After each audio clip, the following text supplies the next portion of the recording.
Kapag naka-blue badge kayo, pwede kayong mag-contact sa Meta Support. Kasi yan yung pribilehiyo natin na nagbayad tayo ng Meta Verified. So, pwede tayo makapag-contact sa kanila. Sa mga hindi alam paano mag-contact sa Meta Support, kung first time kayo, ganito lang yung gagawin ninyo. So, scroll down lang kayo no, sa account ninyo. Kikita nyo yung Meta Verified. Scroll down nyo lang, Get Support. Papunta kayo sa profile account ninyo.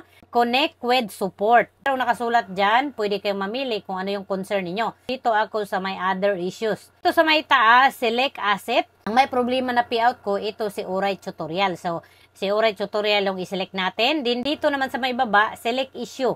So, dito marami kayong mapagpipilian. Mamili lang kayo kung ano yung concern ninyo. Ito na lang yung pinili ko, no? Something else.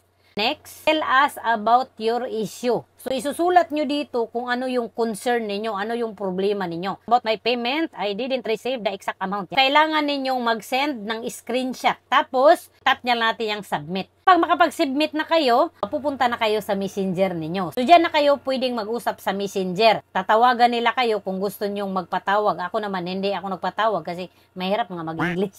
So, ang ginagawa ko, through chat lang kami dito. Kung ano yung hihingi nila sa inyo, ibigay nyo lang. Pag matapos na kayong mag-contact, sabihin naman nila sa inyo na i-update lang ikaw, pero ng update sa payout mo.